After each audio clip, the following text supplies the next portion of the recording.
How many of us go through our lives being like, I wish I knew what my purpose was. I wish I knew what I was put on this earth to do, as if that's even a true thing. But we want that to be true. We want the certainty of like, man, if I just figured out what I was here to do, then I could start doing that thing and everything would be okay. I don't know that that's a great way to think about how to get to fulfillment and lasting contentment. Let's say that were the case. I am telling the story I tell myself is like, yeah, for me, that's coaching. I found it. Here it is. And I'm good Yeah. at it. And everything's not okay. There are a lot of forces that are leading me to recognize like this dream could very well be in jeopardy. Hi, I'm Kim, And I'm Pancho, and this is Now That You See It. the show about the ideas hiding in plain sight, The patterns underneath the patterns. the stuff that quietly runs your life These are the conversations you can't stop thinking about and that you can't wait to send to a friend. because once you see it, You can't unsee it. hey, friend, Hey, how are you? I'm doing okay. Yeah, it's been between getting sick over the weekend, finalizing taxes for the first time, married, filing joint, Oh, right. It's your first and time. Oh, first time. And then just kind of like continuing to navigate the waters of building a private practice as a coach in an economy that's not generous to this kind of work. Um, which is actually what we're going to talk about today. But yeah, it's been a week of ups and downs.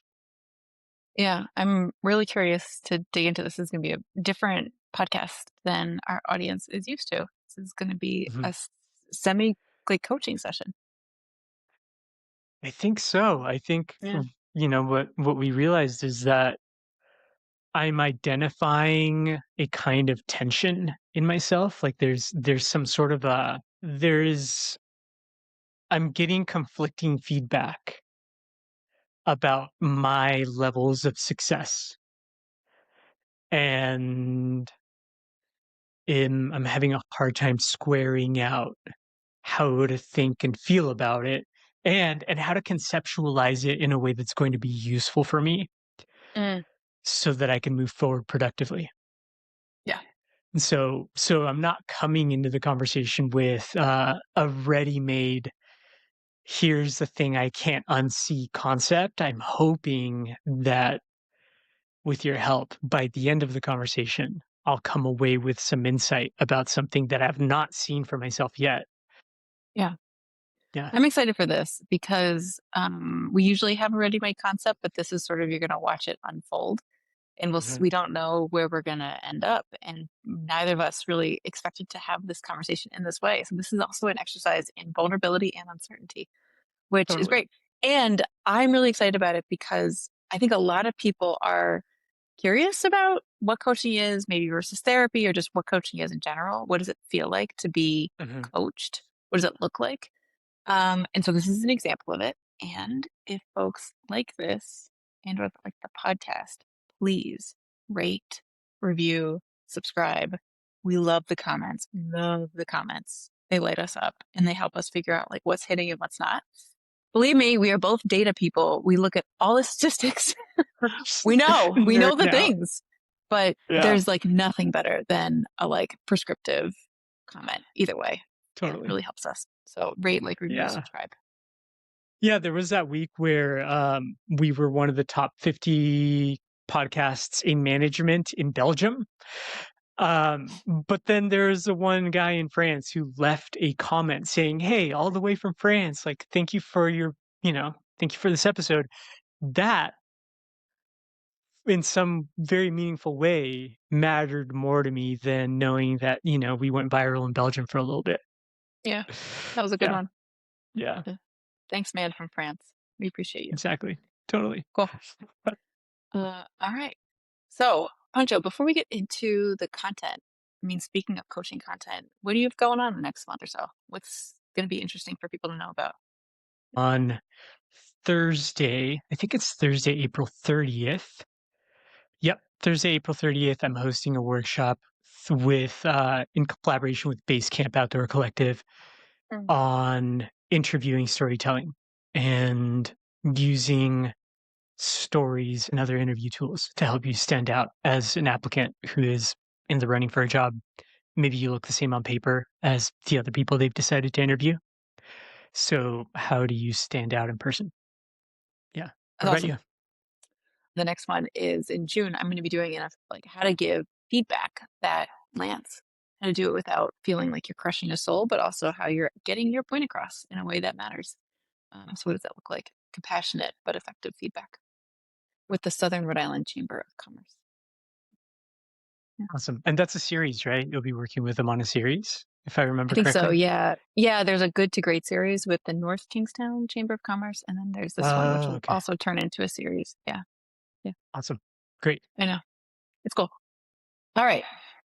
Anything else before we start? Let's get started. Let's jump in. Okay. So, Pancho, you shared that you've got some tension in you.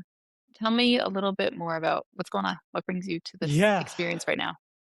Yeah. So, and this is a little bit of a vulnerable conversation because it kind of, yeah, like I think it is an opportunity to walk the talk, to actually like practice what we preach in terms of being honest and vulnerable. Um, so I'd hesitated on whether I wanted to have this be something that we actually did an episode on. Hmm. But what happened in the last week for me.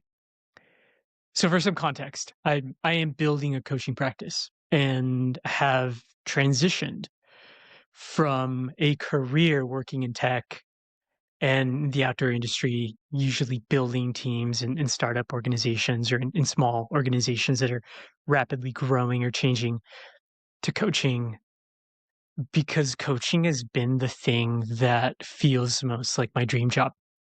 Mm, So I took a risk and yeah, it's amazing. I love this work. It's work that I'm good at and it's work that I get a lot out of and I can tell the people I work with do as well.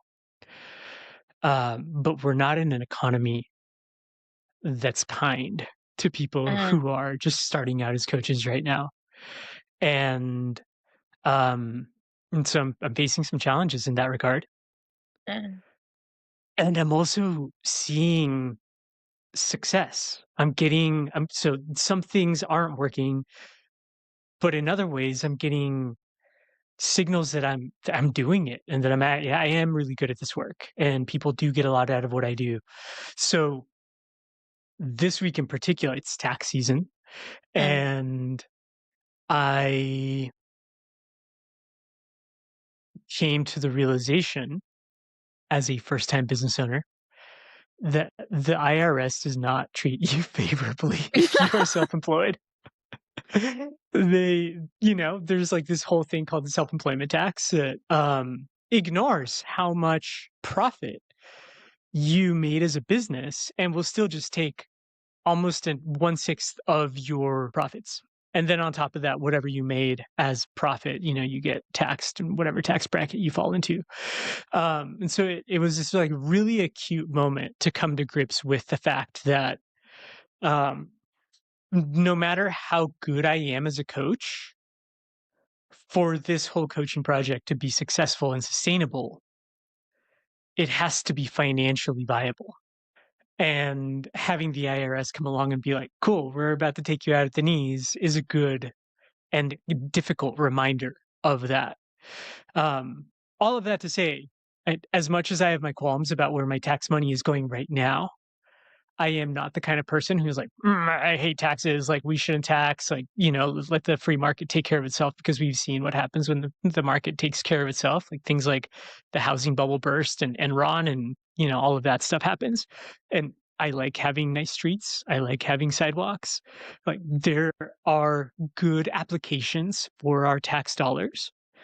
Um, I don't think, spending billions on bombs is a great application of, like how to use your tax dollars. But in general, I am for a society that has taxes so that we can all benefit. It's just fucking hard when it takes you out in a vulnerable moment. So, mm, um, so that's kind of what I'm bringing to coaching is this like feeling of I've been thinking about it a lot for the last few days. And it's related to feeling like I'm not doing enough Mhm. or feeling like I'm not good enough, which some people would say is like, that's kind of along the lines of imposter syndrome. And the more research I've done into those two things, it's neither of them. And what I'm hoping to do with you is to figure out, okay, well, if it's not positive productivity, which we can define and talk about a little bit more, and if it's not imposter syndrome, we can also delve into like, well, what is imposter syndrome? What is it instead? Mm. And I'm hoping that using your coaching skills, you can help us through that process and that conversation. Yeah, so I'm hearing you're feeling tension, part of it coming Yeah. from this, like, egregious timing of taxes and the, like, knowledge bomb of the self-employment tax. After a season of, like, working your ass off to make this a real thing, and it's your heart, it's your soul. Like, you left a career to make this real, to make this be what you pour your career into, your career energy into.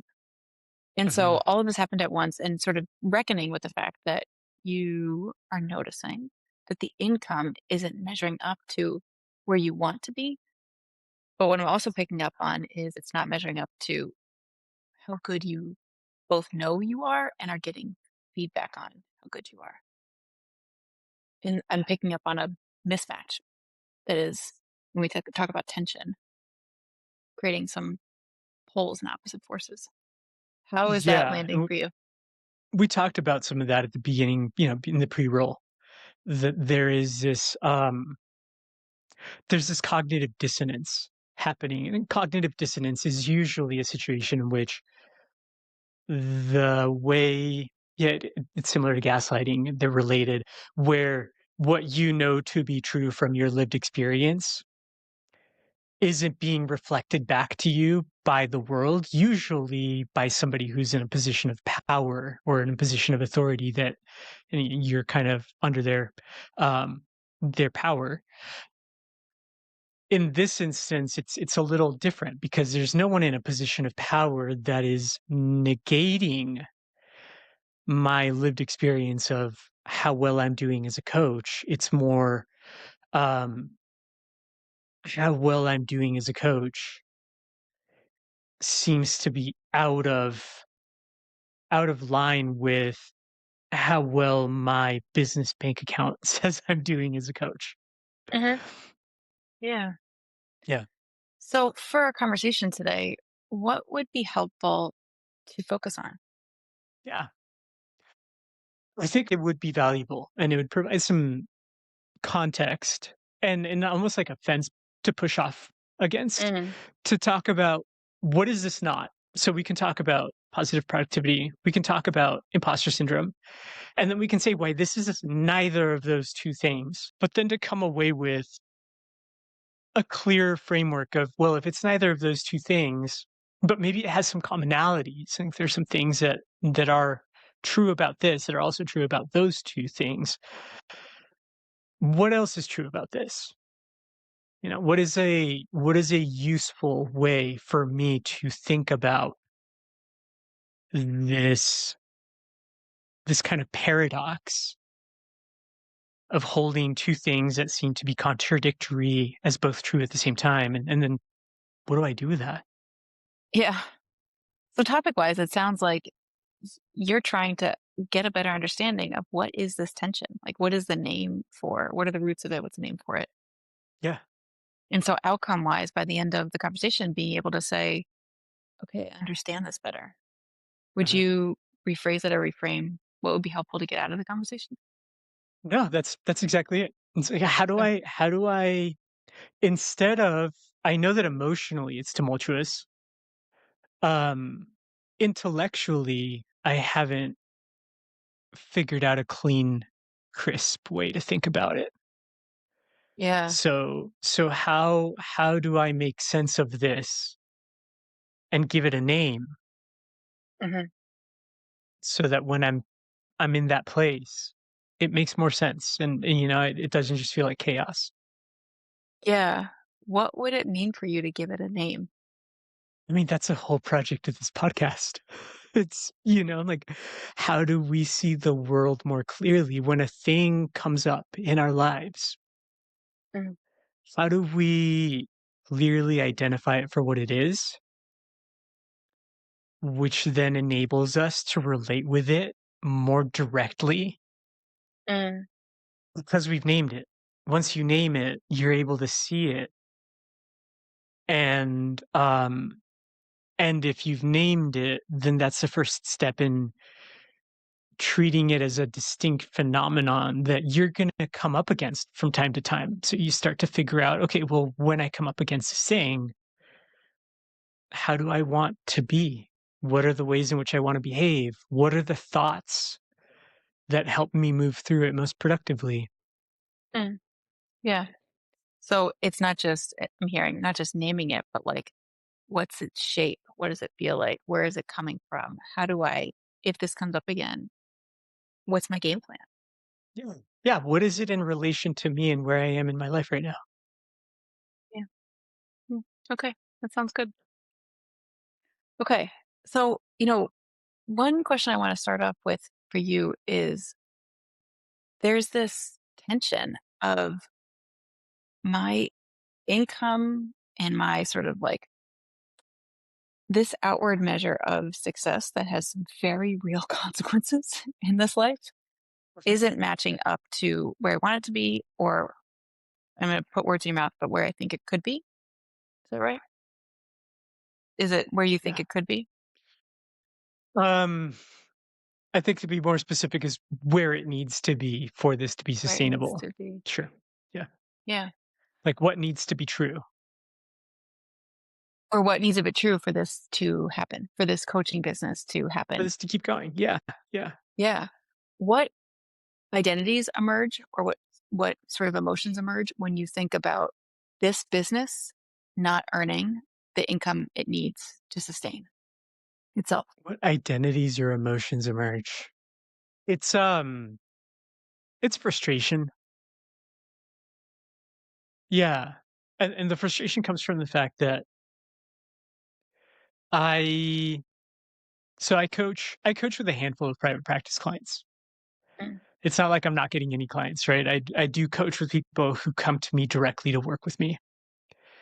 Uh, the majority of the coaching I'm doing right now is actually working with what's called coaching platforms. So these big mm, organizations that take care of the business building, they take care of the sales and marketing, the client acquisition side of things, and they employ coaches to be on staff to coach with the people that they end up getting. And these the primary platform I coach with right now is working with big multinational organizations. Like the majority of my clients are individuals from an 80,000 person engineering firm that spans the globe, from a 20,000 person tech consulting firm that does a lot of like behind the scenes, like data and software architecture work.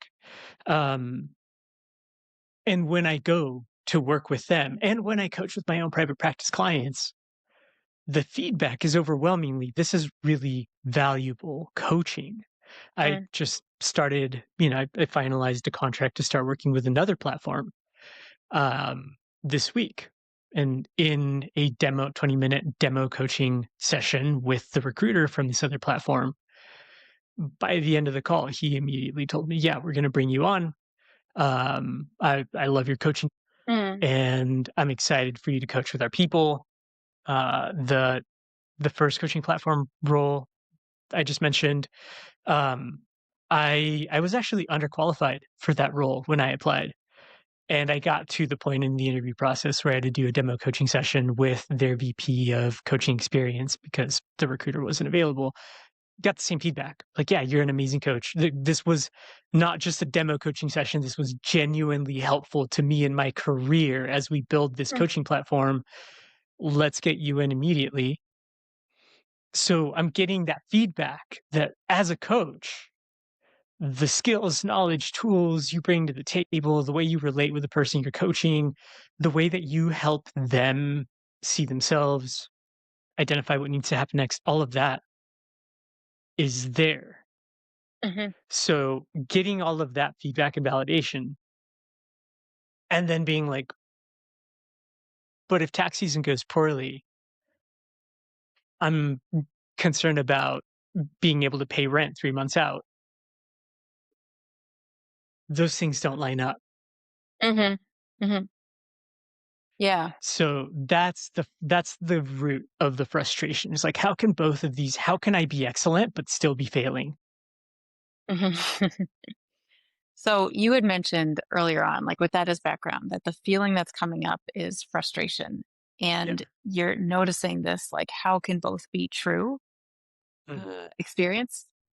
You had also mentioned, I know this isn't toxic productivity. I know this isn't imposter syndrome. Can you tell me more about how you know that's true? Yeah. Yeah, so, I mean, just in the research on toxic productivity is the idea that you're not doing enough, like, you could always be doing more. So it's this, like, anxiety-fueled thing to this anxiety-fueled baseline to be more productive, to get more done, and there are ways in which it shows up that are relatively common. Like, if you feel guilty or shame around taking time off from work, Hmm. that's a really good sign that you deal with some degree of toxic productivity. Um, if you take a moment to sit still, or and that gives you anxiety, or if the thought of taking half an hour to go for a walk in the middle of a stressful workday because you need to down regulate your nervous system, if that gives you anxiety, if you're afraid that you're going to get left behind if you don't keep up, produce, do more, all of these things are examples of toxic productivity. And I'm not feeling that. I'm not feeling like I'm not doing enough. I'm doing quite a lot, actually. I'm building a private practice business. I'm working with these other coaching platforms. I'm constantly doing sales outreach. I and like iterating on how to do sales outreach better, or at least try to get it right. You and I are both on social media. We're doing this podcast. So I'm doing talks at local co-working spaces. I'm engaging with other organizations and the the career and leadership space to collaborate. So I'm doing a lot. And what I'm doing in all of those engagements is relatively well received. Hmm. So it's not like I feel like I'm not doing enough.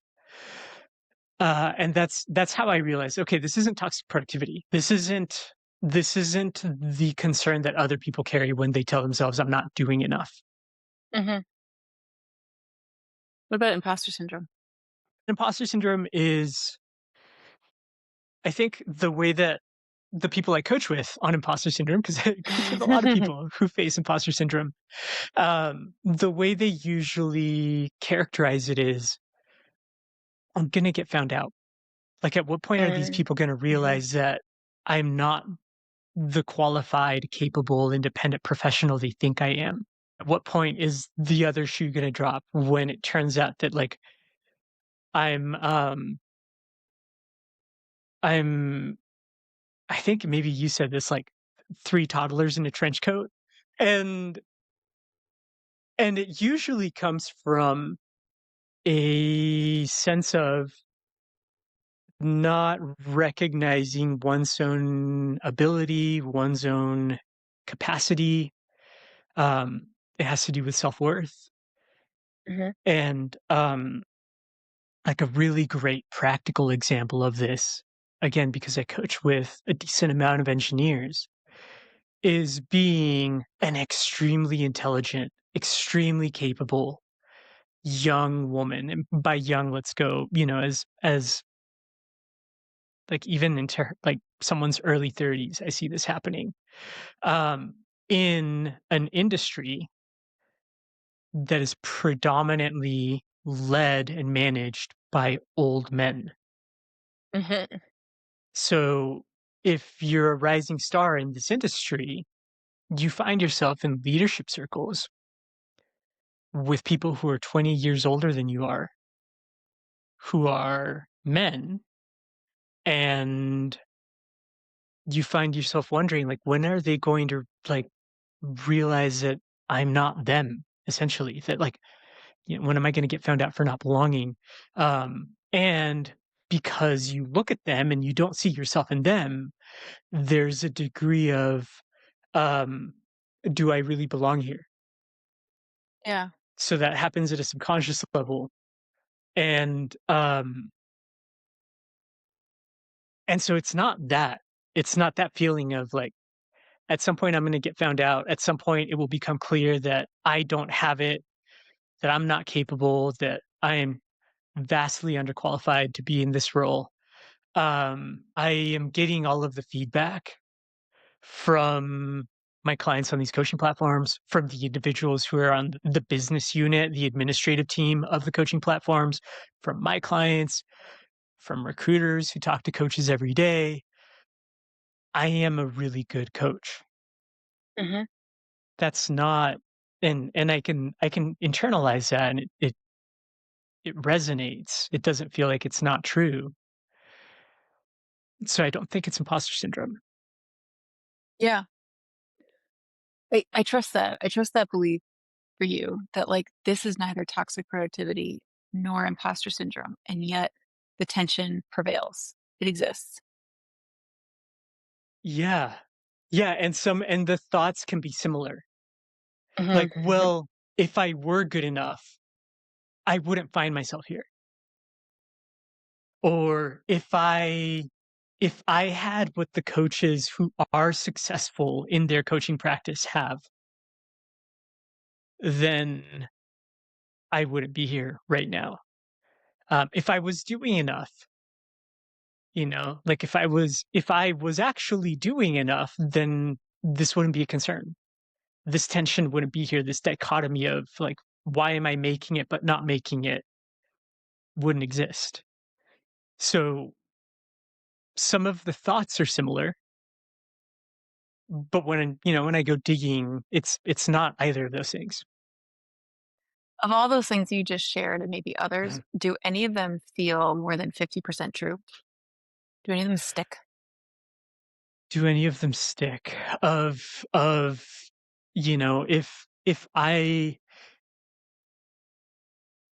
if I've got it, then why am I not making it in a way that other people are making it who also have it? Or if I am doing enough, then why is it that people who are making it and I'm not?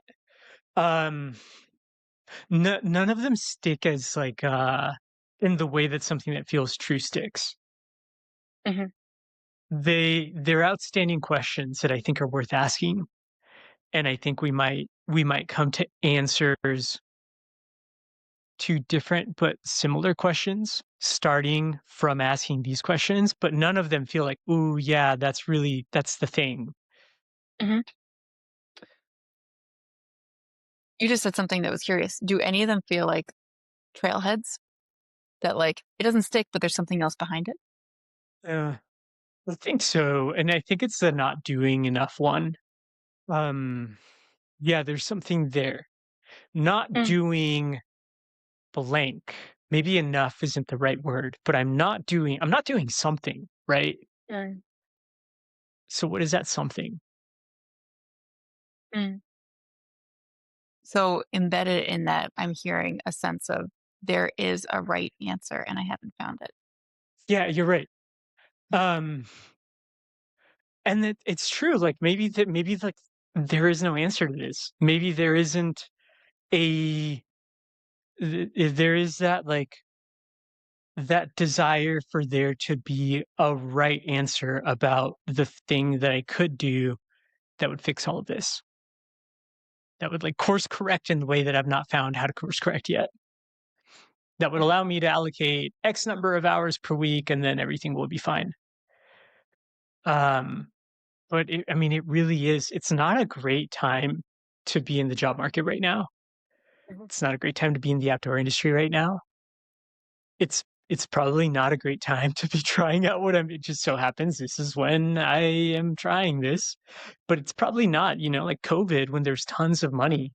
Like, people were throwing money left and right in 2020 and 2021, and mental health was a massive problem as we were working our way through all of the changes and uncertainties of the pandemic. Starting a business as a coach, a leadership coach, a career coach, in that 2-year period of time would probably have been a lot easier than it is today. And had I done it then, I would carry the relationship capital, the client base, the standing relationships, the standing contracts, all of that that I'm trying, that I have to build now. Mm, So maybe there is no thing to do. Maybe there is no thing that I'm not doing that I need to be doing. Um, Maybe it's like a wrong place, wrong time, nothing wrong with me kind of a scenario. Or maybe it's a variety of factors all bundled into what seems like it should be an easy and simple answer, but it's not. mm. Yeah. Yeah, I'm curious about that second one because honestly, I could write you a tale about why the opposite is true, or why this is actually a great moment to start coaching. And sometimes the objective facts are not super objective. And so if we sort of focus on that second half of it, so the first half being the this just isn't the right time, which could be true. And also I could tell you another story about why it's a great time and why this is better than 5 years from now. But if you look at that on that second half of it, that maybe it's a bundle of factors that like, who knows? Keep going with that. What else? Like, and what else could be what we're trying to do is understand why this tension bothers you so much, right? So, what is it about this moment right now that feels so frustrating and Yeah. uncomfortable? This is gonna be a weird way to come at it, but it's what's coming to mind for me, so I'm Mm. just gonna roll with it. Um, I'm reading this book called The Overstory right now. The trees, yeah, I love that one. Yeah. Okay, so Mhm. excellent book, and it's Mhm. essentially that. It's a book about how we it's a book about people, mm, but intrinsic in all of the short stories about these people who live very human lives. So it's not a fairy tale book. There's challenges and there's, like random freak accidents that happen and sadness and grief. Um, intertwined in all of the short stories in this book are trees, and including the tree in the story almost gives it like an interesting and different dimensionality, like when you Mhm. talk about all of the struggles and hardships that a family faces for generation after generation after generation, and how like that family's life looks completely different from the early 1900s when they were trying to establish a farm in the Midwest to the late 1900s when their kids are going off to college and they've leased out the land to Monsanto and whatever, and they live in modern day times. um, but the same tree has been growing in the family's farmyard front yard, and that tree has seen all of those generations come and go. um, it gives but coming back to why this is coming up for me, there's the saying that the best time to plant an orchard is 20 years ago, and the best time to plant an orchard is now. Knowing that and taking all of the time and energy, putting all of the hope and like fully buying into the dream of what it's going to mean to plant an orchard on your property, only to have those trees start to sprout and get killed off one by freezes or pests, or your kid who runs in the backyard and stomps on the seedling on accident, and just like noticing the orchard that you took so much time, care, and effort to plant and nurture die off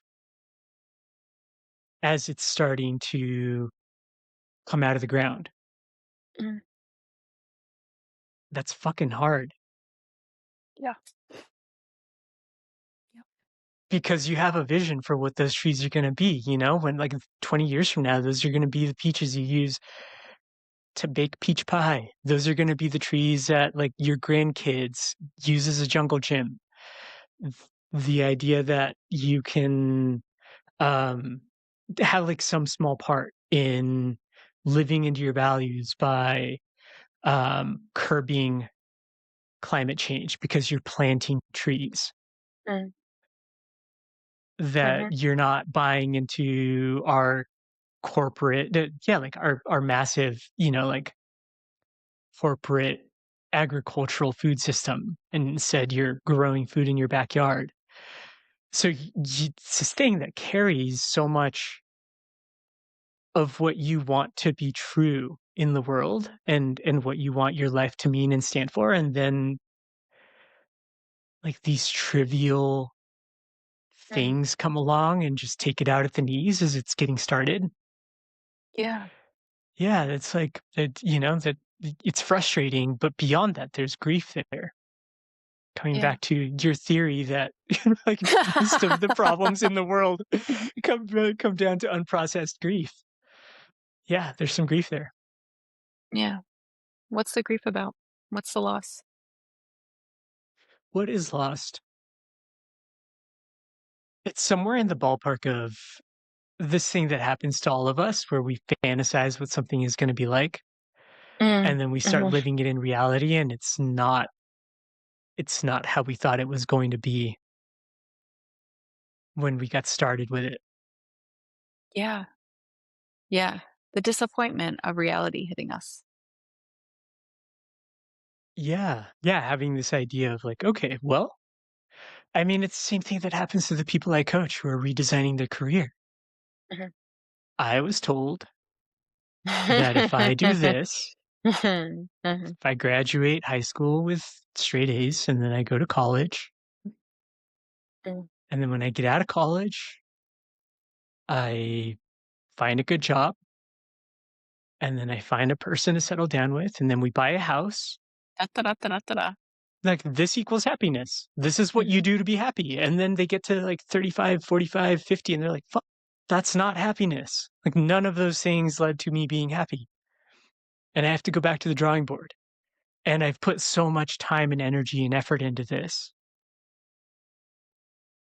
And this whole time I was I was like navigating the landscape with a map that doesn't get me where I want to go. Yeah. You know, yes, and it feels when I ask, what is the grief? What is the loss? And you share like, this isn't what I planned for. This isn't what I told. This is what I hoped for. This is not what I imagined. This is not what I dreamed. Yeah. Comparing that or like adding that into the like metaphor you just shared about the overstory and the orchard and it getting cut down, like the little saplings getting trampled or just destroyed. There feels like an even deeper loss than this wasn't what I thought it would be. And I'm wondering if you're noticing that too. Maybe.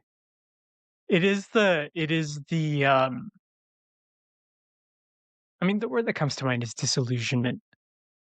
Mhm. Right? It's like, here's the dream. How many of us go through our lives being like, fuck, I wish I knew what my purpose was. I wish I knew what I was put on this earth to do, as if that's even a true thing. But we want that to be true, right? We want the certainty of like, man, if I just figured out what I was here to do, then I could start doing that thing and everything would be okay. Yeah.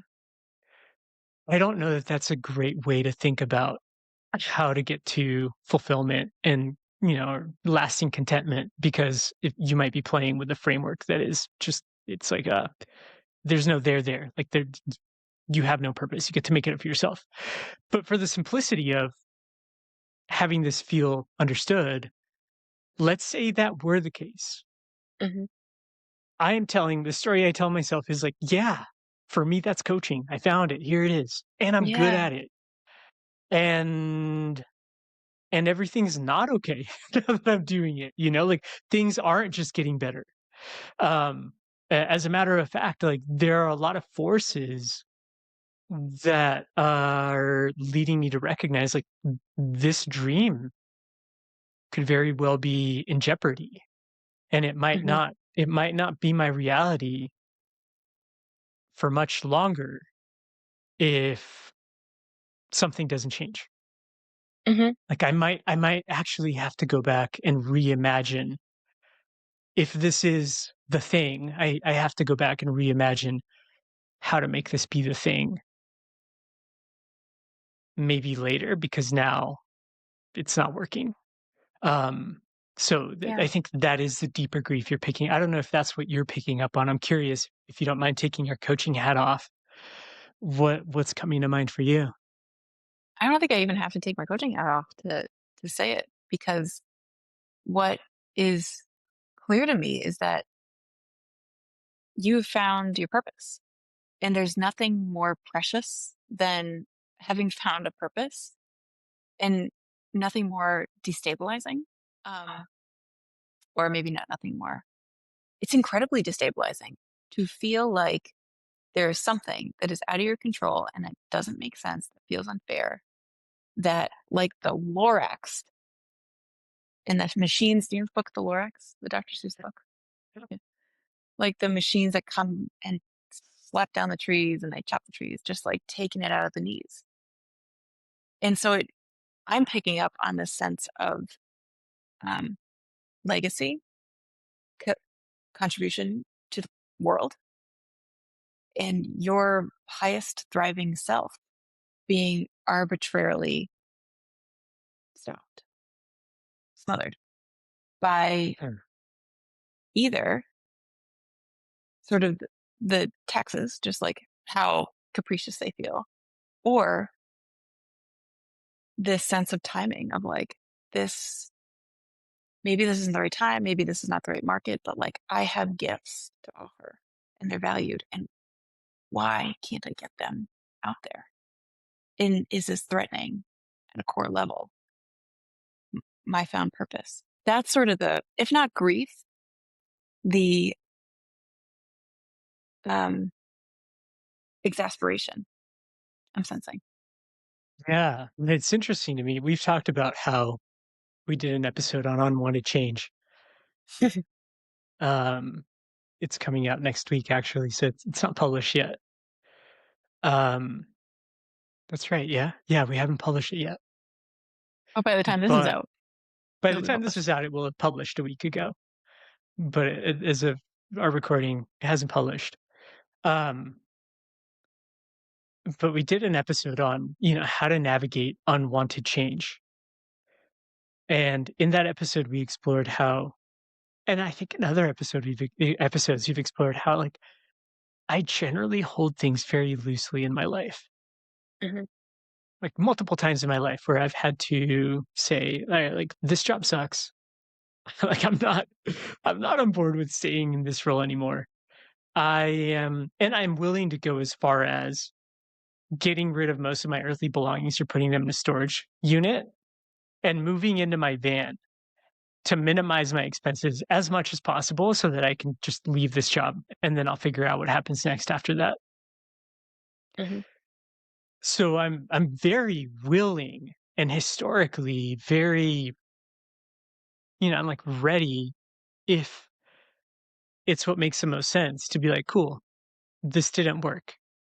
Let's find out what works instead. So it's interesting to notice that with this, I'm just like, no, Yeah, I right. do not, this is a thing that I'm not going to allow myself to fail. That is part of what makes it so supremely, it's this grasping for it to have to succeed that makes it so frustrating and just like agonizing when it Yeah. doesn't just continue like moving up and to the right? I'd imagine if you started a business selling ice cream and it didn't work out, you'd be like, well, oops. But what I'm what I'm trying to investigate with you is like this particular set of circumstances is inspiring a level of existential frustration, exasperation, tension Yeah. that is specific to you as a person. And when I hear this, because, like somebody else could be in the situation and be like, my main concern is I'm just really worried about money. What I'm hearing from you is the money, yeah, you're worried about money, but it's also about like, I want to do this thing. I don't want anybody to stop me from doing this thing. I want to do this thing. Yeah. And so for me, that's a values experience when it's that level of tension.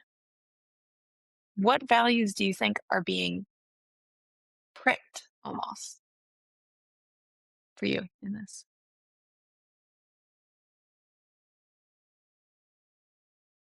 I don't know that there's a value in particular that's it's being compromised. Mm, What is true, and you touched on it, like, I'm not that concerned with making tons of money. I don't ever want to live a life where money is the thing that keeps me up at night. But I've worked the job where I make enough money to, like, put some away for retirement, buy myself a nice thing from time to time. I'm able to, like, cover my living costs, but it's a relatively, like, modest lifestyle. Working with a company that I really value working for, working with people I really enjoy working alongside, and being in a role that feels like I am doing something worthwhile, but I don't need to take it home with me because of the stress or the burnout. And I've worked a role where I was making 3, 4 times that, like, well into the six-figure range, carrying the burnout, carrying the cognitive dissonance, carrying the frustration. And and if I could give myself advice as somebody about to leave the role making, like, just a little under 100 grand a year, going to this other role where I was making far more money, mm. I would have told myself, "Don't go. It's not worth it." Yeah. So for me, it's not about making money as, like, as the end of, like, the end outcome, the goal unto itself. Um, it's really just, like, it helps facilitate what you want to do with your life because we happen to be in a society where it is the facilitator. Like, we use money because in a lot of ways it's easier than bartering. And unfortunately, it's also become a way of measuring status and a way of comparing yourself with other people. Um, that doesn't land quite as much for me. So, yeah, it's not about the money, Mm-mm. but the money is an essential part to facilitating this. So, you're right in that. Um, can you ask a question again? Mm. Well, I have a sneaky superpower in this moment, which is I know you. And one of the things Yeah. I know about you What's the is, value that's being compromised? yeah. Yeah. Okay. So I No, won't go get, ahead. does it, did anything come up for you? Oh, it's adventure. Like, my 2 core values. Yeah. Um, so and, like, I do values work with people, and I did values work with myself to, like, get really clear on what my values are. And the 2 core values I hold are truth and adventure. There are others, right? But they usually fall under the umbrella of those 2. And I also think of them as deepening and expanding. Truth goes deep. Mm, You learn, you build mm, expertise, you master something, you get more into this one thing to go deep. And so that is part of the theme of truth. And then adventure is expansive. It's like, how do you live a bigger life? How do you live out the best story possible for yourself? Mhm. And I think both of those are, like, this is what I wanna learn more about and do more about, and I wanna go deep on this and, like, really double down on it as a integral part of the rest of my life. But the thing that's really compromised here, the thing that's being stifled, is the ability to go on an adventure. Mhm. It's the ability to be like, I wonder what happens next. I Mm, can't wait to mm, see what I'm like as a coach 10 years from now, given that this is how I'm doing today, and this is the impact I'm having with the people and the organizations that I work with today. mhm, And it feels like instead, like, no, you're gonna get put in a box and go back into what you were doing before. It's gonna be stifling. mm, Um, that's what's compromised. mm. So having put those pieces together, how do you understand what's happening for you right now? Yeah, go Before ahead. we go there, what you have the superpower that you do know me, it's not like Yeah. we're exploring who I am. Mhm. What was gonna be your sneaky suspicion given what you know about me as a person? Well, it was both of those because I know that, and I was like, "Oh, you're super constrained. Like, you're somebody's taking your baby away." I And, like, optimize for freedom and, like, and that's the third one. I was like, "It's the yeah, truth, adventure, and you optimize for freedom," and somebody's telling you yeah, what to do and telling you to go back in the box, and your truth is this. And somebody's yeah, telling there's no one's actually telling you this, but there's this existential threat on it. And as soon as because I do have the superpower because I knew you, as soon as I heard you explain it in the beginning, I was like, "Oh yeah, this is bad. This makes sense." But I didn't know that for sure. And so yeah, part of what we're doing together is like, maybe I'm wrong because maybe there's something I don't know about you. Maybe the money really was the issue. And so I had a sense that I know your values because you've told them to me before. And mhm, the situation flagged for me of like, yeah, everything I know about you says this is challenging. yeah. So now that you know this about yourself, how does it change your understanding of what's happening right now? Question that I often come back to when you're just like, "Fuck, this doesn't compute." Like, this is, um, this is a hard problem, is what is useful and what is helpful Mm, to engage with here? Because arguing with reality is not gonna do it, right? Like, the reality might be, I don't like sales and marketing. I, and I'm not inspired to figure out how to do it better. mhm, So arguing with the reality of that and, like, it's the same thing of, like, trying to put myself into a box I don't fit in. Like, possibly the reality here is something along the lines of like, "Well, yeah, you are really good at coaching. That's true. You had a hunch and you went and did it, and, yep, this is like, it's your favorite job. Favorite mm, job you've ever had." And, to the point where the people I coach see me as a coach and like, "I love this job for you." Like, I've had at least 3 people in the last month at the end of a coaching call be like, "I'm really glad you're a coach, and I'm really glad you're my coach." mm, So, that's all true. It might also be true that building a business is not the thing I wanna be doing as a coach. I don't know. That's a hard pill to swallow because it's like, well, then what do you do? Most people who are coaches have their own business, mhm, and have to figure out a way to play in this whole, like, super gross, sticky world of advertising and marketing and, like, I love psychology, but the psychology of getting people to pay attention to you in a world where our attention is commercialized in the way that it is. Mhm. like in such insidious ways. Like I don't want to be a part of that. So I think the helpful and useful thing to do is, well, like, given that all of that might be true, what do you do? Mm. What comes up for you when you ask that question? I think what comes up for me, and again, this is something I coach people on all the time, is if it didn't work out this way, how does it work out instead? Mhm. And usually it begins with running experiments.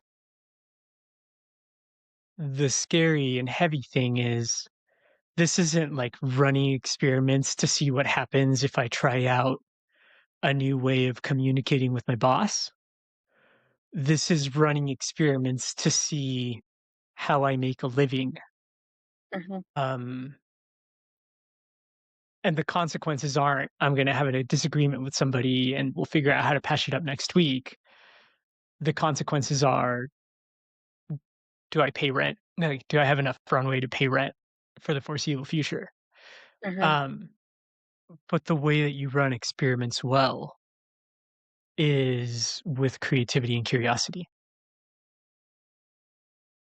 You ask, what is the thing that we're not considering that we haven't considered yet, but could be a very viable option? Yeah.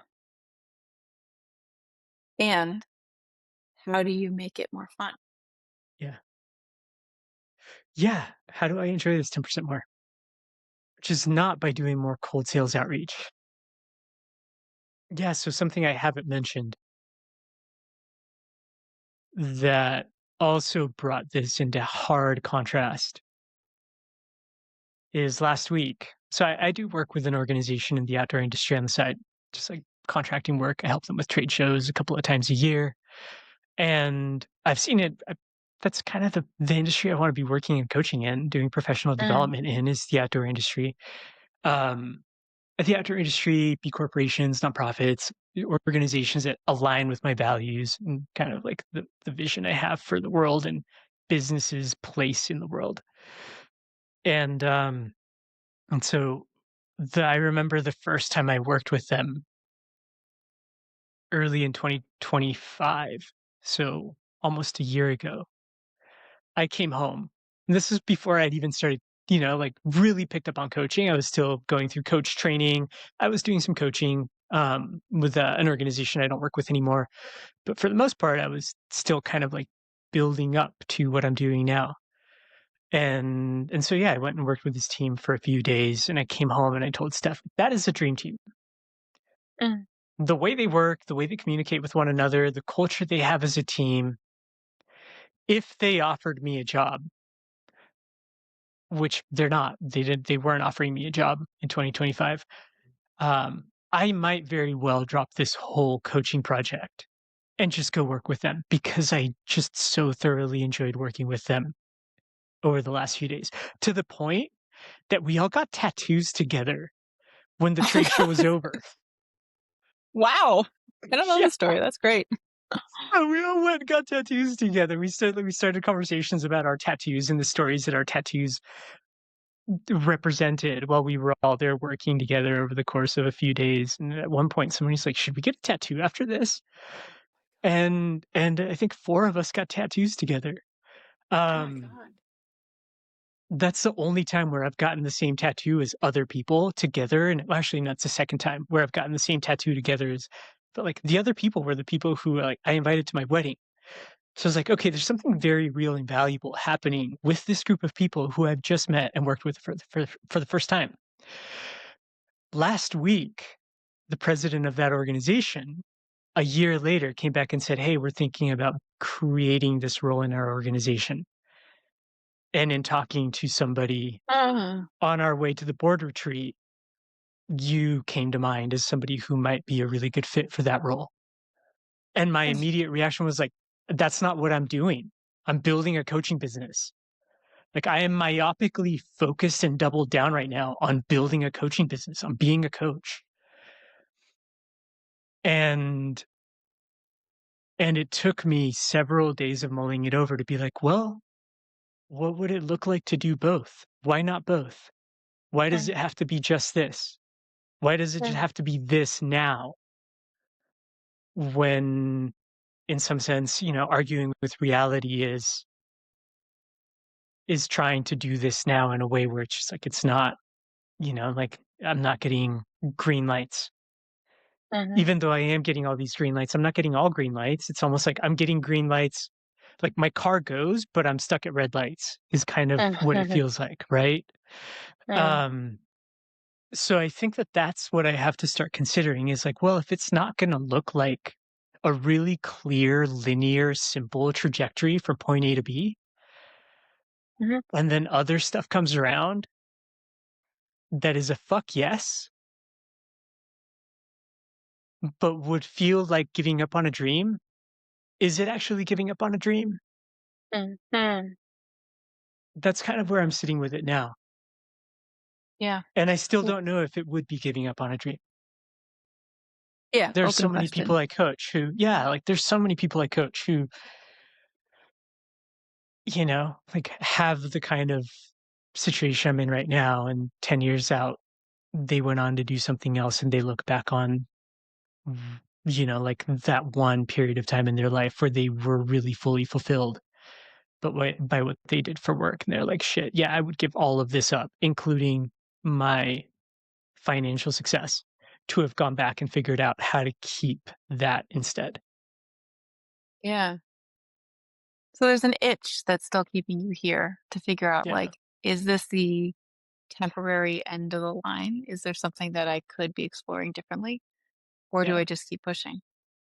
I yeah. mean, oh, go ahead. Well, and the fear that if I stop this now, life has a way of just taking you in a different direction than you envision.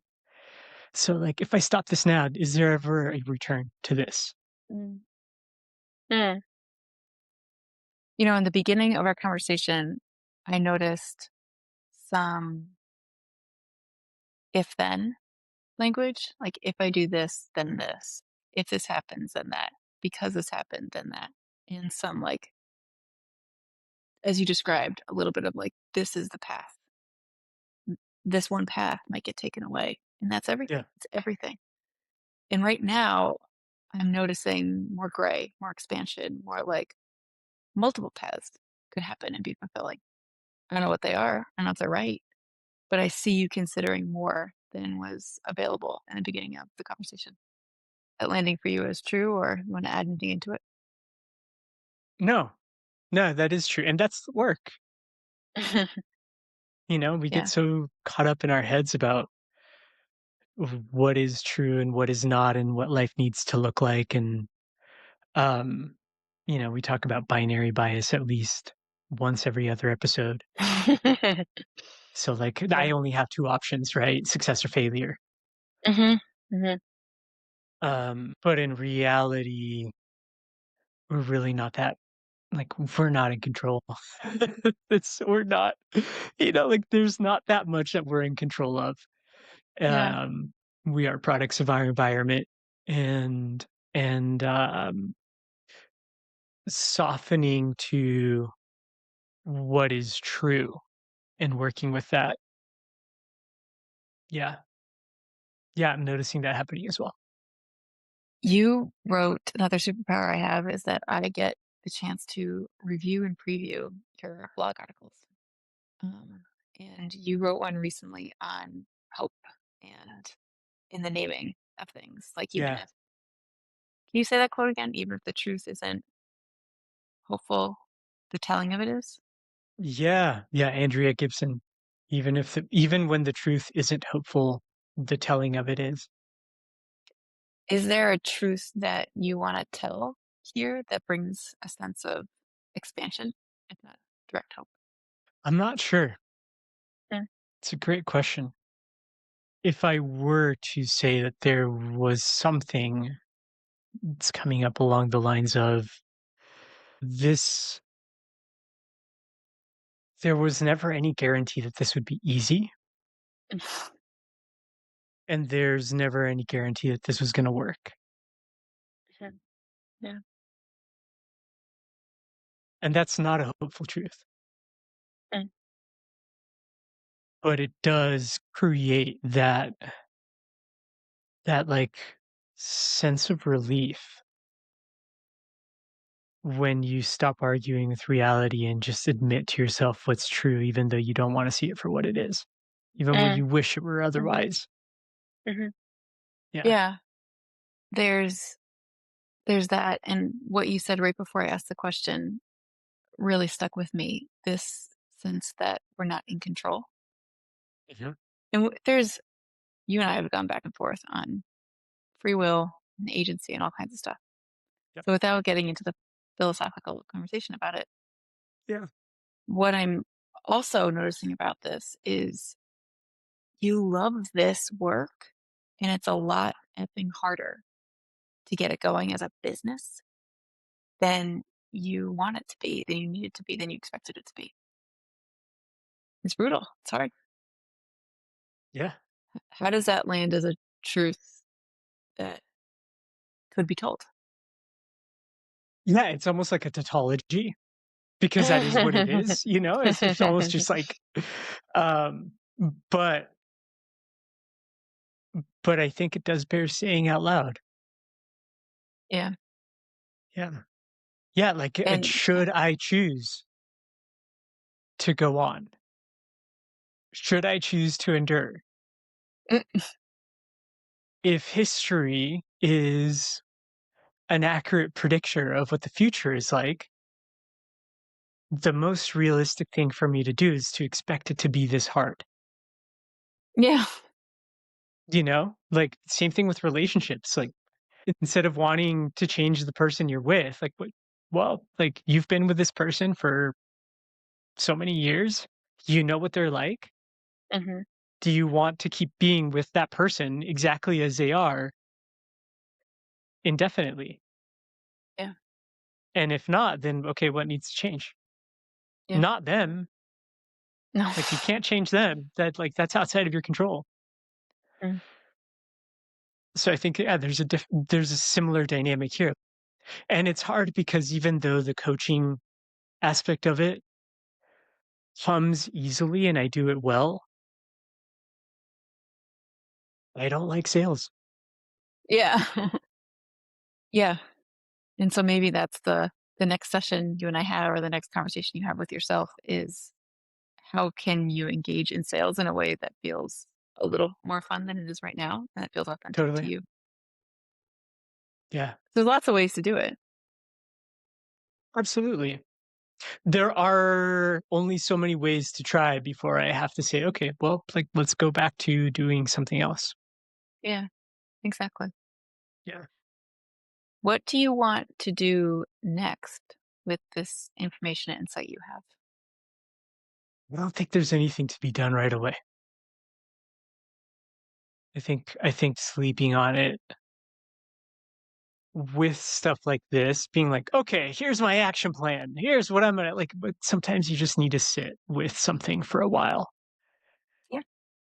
and your brain needs time to, once you've consciously acknowledged and recognized something that is this existential in nature, like it's gonna take some time to just sit with it, like sleep on it, come Mhm. back to it tomorrow, journal on it.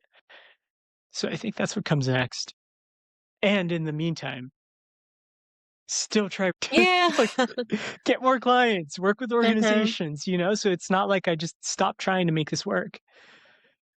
But I don't think that seeing it for what it is more clearly means I necessarily need to start doing something right away. Sleeping on it is an extra step. I mean, not doing Totally. something can be as actionable as doing something. Yeah, yeah. What feels most meaningful or stickiest that you want to spend the most REM sleep on tonight from this conversation? Just, like, program myself to REM sleep on something in particular, y which you kinda can do that given what you pay attention to. Mm, Um, I think this is just a really great opportunity for me to, like I said, to put this work that we do with other people into practice on my, like, in my own situation, mm, mm. to deal with things like notice, okay, here's an opportunity for me to engage with something that feels really heavy and the reality that I'm not in control. Yeah. That there are things that are just like no matter how much I close my eyes, like make a fist and concentrate real hard, mm, like no matter how much grr I put into this, that doesn't mean it's going to turn out the way I want it to. Yeah. Yeah. I was thinking as you were saying that the phrase is "fortune favors the bold." It's not fortune guarantees positive outcomes for the bold. Like, it's just still favoring, it's just still a loaded dice. It's just still Totally. predictability and Yeah. predictions, Yeah. Yeah. chance, And just a little more heavily weighted. objectively, like taking a step back and thinking about the story of, well, you burned out of working in growth stage startups with, like toxic work cultures. After 15 years, you pivoted to doing something that was far more in alignment with your values and what you want, who you want to be in the world. In that process, you met this team of extremely high functioning individuals who work in the industry you care about most in the world. And their job is to build and sustain community in that industry. And they offered you a job and you Yeah. went to work there. That's not a bad story. No. And it's not like I stopped being a coach just because, I mean, like, I don't have a job offer, right? So that's just like it's also fantasizing to some degree. Like, I don't want to narrow in on that, like zero in on that. Is like, okay, well, this is what I'm going to do instead because it's a plan I can't count on. But if it were to turn out that way, that Yeah. wouldn't be a bad story. Yeah. Like things would be, people looking at that from the outside looking in would be like, yeah, things turned out for the best. Yeah. Okay. Is there anything we haven't said that could or should be said? Yeah, I'll turn it back to you. I've been doing most of the talking. Mm. Well, And though in coaching you don't get to say that, this is this is not purely a coaching session. So what haven't you said that could or should be said? it's funny. The first thing I was going to say is, well, this concludes our coaching session. Head off, Yeah, head off, head on. yeah, Uh, yeah. What's Thank coming you up for for you? doing that. Thank you. Yeah, Well, just a gratefulness and gratitude for being super vulnerable and just like laying this out here and letting your like the insides of your brain be totally. examined by me and the others. Yeah. Thank you. And That was thank you really, for an hour of free coaching. yeah. Heck yeah. Anytime, brother. Um, you know, I I think we've covered a lot, but I do have to say that it was really powerful for me to um watch this angst in you Uh, um soften by the end. yeah. And it felt like your the way you like physically, the way you shut up changed by the end. I It love was how that just happens. Isn't it so great when so that much more happens? playful. Yeah. Totally. And like Yeah. nothing about your situation changed. Totally. All the things are still true. But Totally. the end is so much more is looser and more agile and more playful and just more like expansive about options and like Yeah. your relationship to them than in the beginning, which is like that's why you coach is it's hard to get out of your own head sometimes. And Mhm. these are real problems. It's not like it's a bunch of happy talk that just like makes the tax man disappear. It's how do you see what else is out there. Totally. So it's cool. Yeah. Thanks for doing that and just being open to it. Yeah. Yeah. I love this stuff. So, I mean, obviously, coach. So I love it. Yeah. Yeah. Okay. Final question Mhm. is there a thing that you now see that you can't unsee from that experience? Hell yeah. Thanks for bringing us back. Just full circle. Mhm. Um, and I'm gonna ask you the same thing. I think it is how difficult it is to get out of our own, like, to get out of our own way, like, out of Yeah. our own head sometimes. Like, perspective taking on your own is far more difficult, and how powerful it is to actually dedicate time to thinking about stuff like this deliberately and carefully instead of just kinda having it be, like, the background white noise of your life and Mhm. having, like, carry that and have that weigh on you, but never directly engaging with it and addressing it. Mhm. So, yeah, we ended up coming back to all of these things that I know are true, and I know they're true because I see them in other people's lives. But when I'm Yeah. up against it on my own, like, yeah, like, we need other people to help us with this sometimes. Like, having um, that back and forth and that interplay can be really valuable.